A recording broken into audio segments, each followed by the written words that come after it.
बच्चों नमस्कार। आज हम कक्षा 12 में इतिहास का पहला जो अध्याय है ईंटें, मनके और अस्थियां, उसके बारे में हम अध्ययन करेंगे। ईंटा आप सभी जानते हैं, जिसे अंग्रेजी में ब्रिक्स कहते हैं। मनके जो महिलाएं जो गले में जो श्रृंगार के लिए पहनती थी मालाएं, मनके जिन्हें अंग्रेजी में बीड्स कहते हैं, वो है। और अस्थियां यानी कि बोन्स, हड्डियां, जिनके माध्यम से सिंधु घाटी सभ्यता का पूरा अध्ययन इसमें इसी के ऊपर निर्भर है। यानी कि पुरातत्व से जो वस्तुएं मिली हैं, ईंटें हों, मनके हों, अस्थियां हों या अन्य स्नानागार, अन्नागार या अन्य इमारतें, इन सब के आधार पर हम सिंधु घाटी सभ्यता या हड़प्पा सभ्यता के बारे में अध्ययन करेंगे।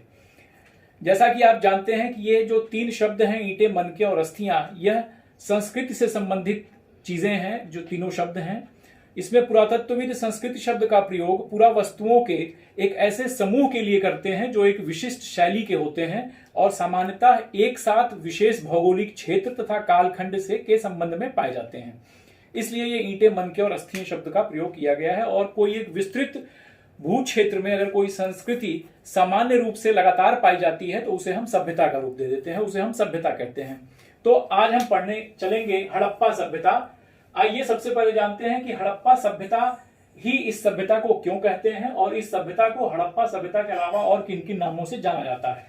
जैसा कि आप देख रहे हैं यहाँ, इसे सिंधु घाटी की सभ्यता भी कहते हैं, प्रथम नगरीय क्रांति भी कहते हैं, सिंधु सरस्वती सभ्यता भी कहते हैं तथा कांस्ययुगीन सभ्यता के नाम से भी इसको जाना जाता है। हड़प्पा सभ्यता इसलिए कहा जाता है क्योंकि सबसे पहले यह जो सभ्यता की खोज हुई, वो जो स्थल, जो हमको सामग्री मिली, वो सबसे पहले हड़प्पा नामक जगह पर मिली, जो पाकिस्तान के पंजाब प्रांत के मंटगोमरी जिले में स्थित है। यह प्रांत, वहां से हमें सबसे पहले इस सभ्यता के अवशेष प्राप्त हुए, इसलिए इसे हम हड़प्पा सभ्यता कहते हैं।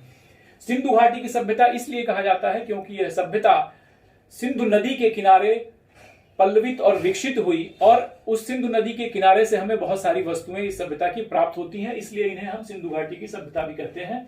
प्रथम नगरीय क्रांति भी इसे इतिहासकार संज्ञा दिए हैं क्योंकि यह एक ऐसी सभ्यता थी जिसमें नगरीय अवशेष हमें देखने को मिले हैं। वहां पर जो आज की नगरीय व्यवस्था थी, उस सभ्यता में हमें वह नगरीय व्यवस्था देखने को मिलती है, इसीलिए उसे हम नगरीय क्रांति भी कहते हैं। सिंधु सरस्वती सभ्यता भी इतिहासकारों ने इसे कहा है। उसका कारण यह है कि यह जो सभ्यता है वह गंगा और सिंधु के बीच में जो नदी सरस्वती हुआ करती थी, ज्यादातर वह सरस्वती नदी के किनारे इस सभ्यता को के स्थल पाए गए हैं। चूंकि वह सरस्वती नदी आज विलुप्त हो गई है, इसलिए इसे सिंधु नदी और सरस्वती नदी की सभ्यता भी कहा जाता है। कांस्य युगीन सभ्यता इसलिए क्योंकि यहाँ पर कांसा, इस सभ्यता में सबसे पहले एक नए धातु के रूप में इसकी खोज हुई। कांसे की जो टिन और तांबे को मिलाकर कांसा नामक एक धातु बनाई गई और इस धातु का प्रयोग इस सभ्यता में होता था। आपको मैं यहां बताना चाहूंगा कि इस सभ्यता के लोग लोहे से अपरिचित थे, लोहा का ज्ञान इन लोगों को नहीं था, इस सभ्यता के लोगों को। तो ये हम इन नामों से भी इसको जानते हैं। अगर आइए हम काल निर्धारण की बात करें कि आखिर सिंधु घाटी सभ्यता या हड़प्पा सभ्यता का काल क्या था, किस काल से किस काल तक इसकी समय अवधि को हम बांट सकते हैं, तो इसमें भी इतिहासकारों में मतभेद है। इतिहासकारों ने अपने अपने तर्क दिए हैं। किसी ने कोई कालक्रम निर्धारित किया है, किसी ने कोई कालक्रम निर्धारित किया है। अगर हम आए सबसे पहले, तो ये आता है 2300 से लेकर और 1500 ईसा पूर्व के बीच का ये फेयर सर्विस एक इतिहासकार हुए। इन्होंने इसको 2300 से 1500 ईसा पूर्व का कार्यकाल का कालखंड बांटा है। दूसरे एक हुए डीपी अग्रवाल, इन्होंने इस सभ्यता का समय 2300 से लेकर और 1750 का दिया है। उसके बाद 2500 से लेकर 1500 ईसा पूर्व तक मार्टिन लूथर इतिहासकार जो हुए, उन्होंने इस सभ्यता को 1500 से 2500 से 1500 का समय दिया। जॉन मार्शल ने इस सभ्यता को 3250 से लेकर और 2750 के बीच रखा। इसी तरीके से माधव स्वरूप वत्स ने 3500 से लेकर और 2700 ईसा पूर्व के बीच में इस सभ्यता को कालक्रम इसका निर्धारित किया है। माधव स्वरूप वत्स। इसी प्रकार एक C14 विधि है जिसने कि इसको 2500 से लेकर और 1750, जिसे हम कार्बन डेटिंग विधि भी कहते हैं, C14 के अनुसार, कार्बन डेटिंग विधि के अनुसार इसका जो काल क्रम है वो है 2500 ईसा पूर्व से लेकर 1750 ईसा पूर्व के बीच में। मैं यहां आपको बताना चाहूंगा कि कार्बन डेटिंग का जो विकास हुआ वो 1940 में बिलार्ड फैक लिब्बी द्वारा इस कार्बन डेटिंग का विकास किया गया। और आपको यहां यह भी बताना चाहेंगे कि 1960 ईस्वी में, ईसा पूर्व ईस्वी में, इन्हें नोबेल अवार्ड से सम्मानित भी किया गया। बिलार्ड फैक लिब्बी को कार्बन डेटिंग के विकास के लिए, ये कार्बन डेटिंग विधि एक है, किसी भी चीज का हम समय क्या था, समय पीरियड क्या था, वो किस समय की वस्तु थी, वह हम कार्बन डेटिंग के माध्यम से निकालते हैं। तो कार्बन डेटिंग का जो विकास किया वो किया बिलार्ड फैक लिब्बी ने, और इसी के कारण इनको 1960 में नोबेल पुरस्कार से भी नवाजा गया था। अब आइए हम चलते हैं कि हड़प्पा सभ्यता की खोज किसने की। तो 1921 में भारतीय पुरातत्व विभाग के महानिदेशक हुआ करते थे sir John Marshall.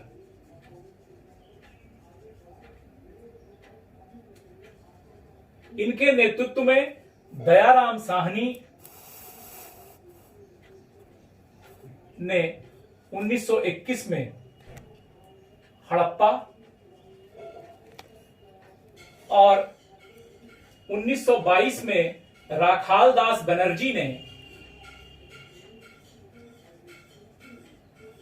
Mohenjodaro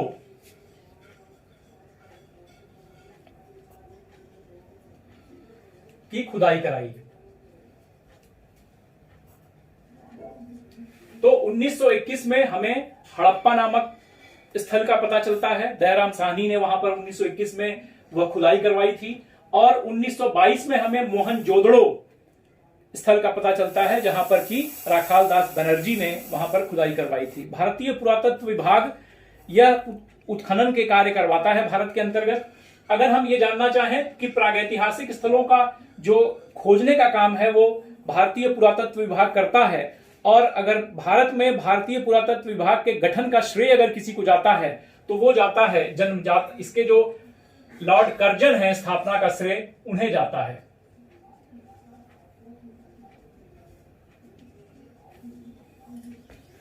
Lord Curzon ने इस भारतीय पुरातत्व सर्वेक्षण विभाग की स्थापना की थी, और भारतीय पुरातत्व विभाग के जन्मदाता अलेक्जेंडर कनिंघम को कहा जाता है। इन लोगों का विशेष महत्व रहा है, इन लोगों का विशेष योगदान रहा है इस हड़प्पा सभ्यता के बारे में। या अगर हम इसके पहले की वीडियो में मैं चर्चा कर चुका हूं कि प्रागैतिहासिक काल और आद्य ऐतिहासिक काल के अध्ययन का जो सबसे बड़ा हमारे पास जो हथियार है, या ये कह लीजिए साक्ष्य है, वह है पुरातत्व, यानी कि उत्खनन से जो हमें चीजें मिली हैं उन्हीं के आधार पर हमारा इन दोनों कालों का अध्ययन निर्भर होता है। इसलिए भारतीय पुरातत्व, अगर भारत इतिहास की बात करें तो भारतीय पुरातत्व विभाग की यह बहुत बड़ा जो है योगदान है इसमें। इसके आधार पर हम अपने बीते हुए इतिहास के बारे में जानकारी प्राप्त कर लेते हैं। अब हड़प्पा सभ्यता का विस्तार कहां से कहां तक था, तो आइए हम जानते हैं।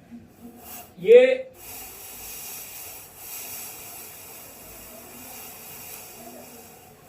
जम्मू कश्मीर में एक अखनूर जिला है। यहां पर एक स्थल है मांडा। ये जम्मू कश्मीर के अखनूर जिले में स्थित है मांडा। यहां पर 1982 में जगपत जोशी और मधुबाला ने मांडा जम्मू कश्मीर में इसकी खोज की थी। मांडा जो सबसे अगर कहा जाए तो सबसे भारत में सबसे उत्तरी नॉर्थ सबसे उत्तरी हिस्सा है। अगर हम भारत में हड़प्पा सभ्यता की अगर जिले की बात करें तो भारत का सबसे उत्तरी जो स्थल है हड़प्पा सभ्यता का या सिंधु घाटी सभ्यता का वो है मांडा, जो कि जम्मू कश्मीर में अखनूर जिले में स्थित है। 1982 में जगपत जोशी और मधवाला ने इसकी खोज की थी और यह चिनाब नदी के दक्षिणी तट पर स्थित है, साउथ तट पर स्थित है।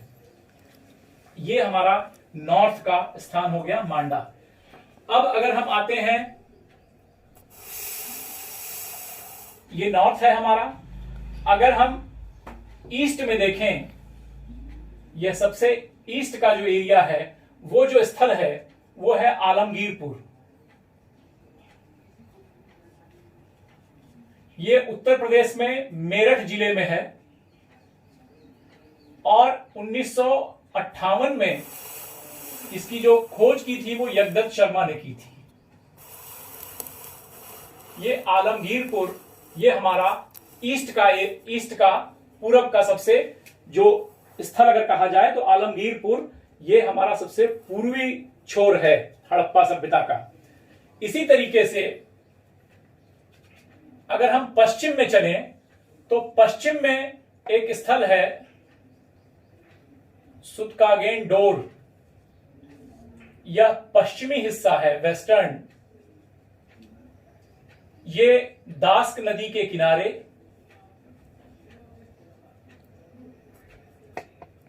पर स्थित है और 1927 में इसकी खोज मार्क आरिन स्टाइन ने की थी। यह हमारा वेस्टर्न का या कह लीजिए कि पश्चिमी छोर है सुतकागेन-डोर। अगर हम दक्षिण में आते हैं, ये हमारा ये ऐसे और फिर ये आते हैं हम दक्षिण में, तो दक्षिण में दैमाबाद ये महाराष्ट्र में है, मुंबई के साउथ में ये अहमदनगर जिले में स्थित है और ये प्रवरा नदी के बाएं किनारे पर यह स्थल है दैमाबाद। यह हमारा सबसे साउथ का एरिया है यानी कि दक्षिण का। तो आप देखें कि हमारा उत्तर का जो हमारा एरिया है वो उत्तरी क्षेत्र हमारा मांडा हुआ, जो पूर्वी क्षेत्र है वो हमारा आलमगीरपुर हुआ, जो पश्चिमी क्षेत्र है वो सुतकागेन-डोर हुआ और जो दक्षिणी क्षेत्र है वह हमारा दैमाबाद हुआ। इस तरीके से हमारे भारत में हड़प्पा कालीन यह स्थल मिले हुए हैं और यहां से तमाम तरीके की चीजें मिली हुई हैं जिनके आधार पर हम हड़प्पा कालीन सभ्यता के बारे में और अधिक विस्तार से जानते हैं। इसकी चर्चा हम आगे करेंगे। आइए, प्रमुख स्थल जो अभी हमने चर्चा किया हड़प्पा पाकिस्तान में स्थित है, इस समय पाकिस्तान में है। ये रावी नदी के किनारे पर स्थित है। अगर हम क्षेत्रफल की दृष्टि से देखें तो ये सबसे दूसरा सेकंड एरिया के हिसाब से ये सेकंड नंबर पर हड़प्पा आता है, क्योंकि यहां का जो एरिया है वो है 1.5 स्क्वायर किलोमीटर। हड़प्पा जो जगह है वो अगर क्षेत्रफल की दृष्टि से हम देखेंगे तो सिंधु घाटी सभ्यता का या हड़प्पा सभ्यता का एरिया के वाइज से क्षेत्रफल के दृष्टिकोण से दूसरा सबसे बड़ा क्षेत्र है हड़प्पा। यहां से हमें कांसे की बैलगाड़ी भी मिली है, एक मूर्तिका हमें मिली है जिससे स्त्री के गर्भ से पेड़ निकलता हुआ दिखाया गया है।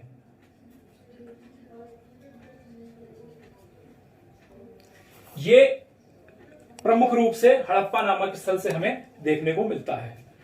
अब आइए मोहनजोदड़ो भी पाकिस्तान में ही स्थित है। ये अगर देखा जाए तो एरिया की दृष्टि से, क्षेत्रफल की दृष्टि से सिंधु घाटी सभ्यता का सबसे बड़ा स्थल है मोहनजोदड़ो। यहां का जो एरिया है वो 2.5 स्क्वायर किलोमीटर है। मोहनजोदड़ो को हम मृतकों का टीला या प्रेतों का टीला भी कहते हैं। यह सिंधु नदी के किनारे दाहिने हाथ पर स्थित है। यहां से हमें विशाल स्नानागार मिला है, कांसे की मूर्ति मिली है,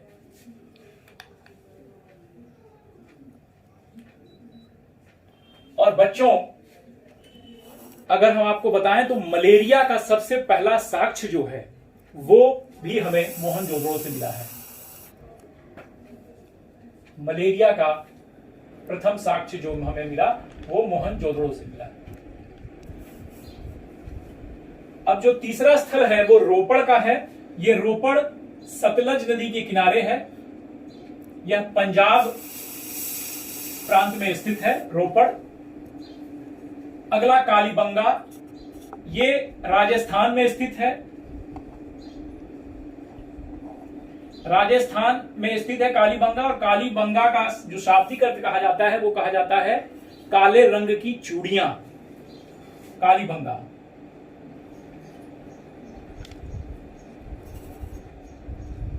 ये घग्घर नदी के किनारे पर स्थित है।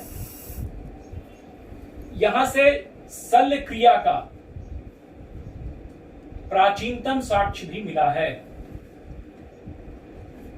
शल्य क्रिया यानी कि ऑपरेशन का सबसे पहला साक्ष्य जो मिला है वो हमें कालीबंगा से मिला है। शल्य क्रिया का सबसे प्रथम साक्ष्य हमें कालीबंगा से मिला है। भूकंप का भी हमें प्राचीनतम साक्ष्य यहीं से मिला है। यहां से हमें जुते हुए खेतों के साक्ष्य भी मिले हैं।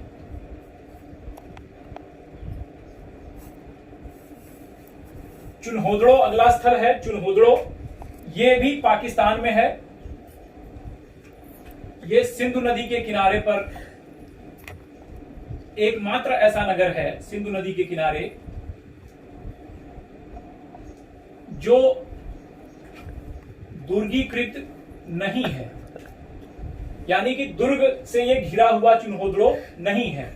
यहां से हमें मनके बनाने के कारखाने भी मिले हैं।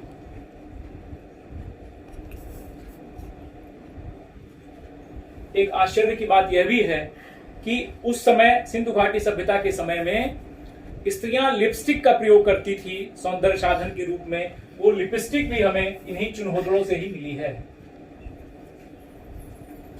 अगला है धौला कुआं। धौला कुआं स्थल ये गुजरात से मिला है। गुजरात में है ये धौला कुआं। इसे हम धौलागिरा, इसे हम सफेद कुआं भी कहते हैं। अगला स्थल है सुकोत्रा। ये गुजरात में ये भी स्थित है।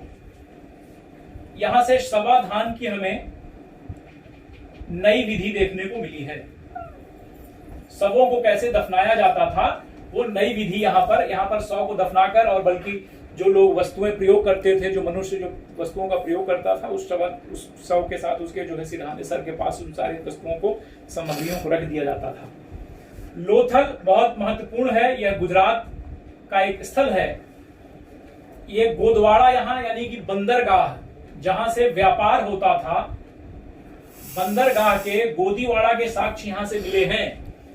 यहां पर नाव व्यापार करने के लिए एक स्थान पर इकट्ठी होती थी और यहीं से विदेशों का व्यापार भी होता था। इसके साक्ष्य हमें लोथल से मिले हैं।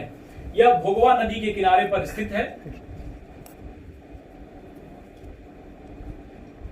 यहां से हमें चावल के साक्ष्य भी मिले हैं, चावल के अवशेष। अगला है रंगपुरा। यह अहमदाबाद में है और यहां से हमको धान की भूसी मिली हुई है, जिससे हम यह जान पाते हैं कि सिंधु घाटी सभ्यता के लोग धान से परिचित थे, चावल से परिचित थे, चावल की खेती की जाती थी। बनवाली हरियाणा का एक स्थल है। यहां से हमें मिट्टी का हल खिलौने के रूप में प्राप्त हुआ है। इसका मतलब हम यह लगाते हैं कि अगर बच्चा खिलौने से खेल रहा है मिट्टी के हल से, तो इसका आधार इतिहासकार इस आधार पर पहुंचे हैं कि उस समय हल का प्रयोग खेतों को जोतने के लिए किया जाता था। लोग खेत जोतने के लिए हलों का प्रयोग करते थे।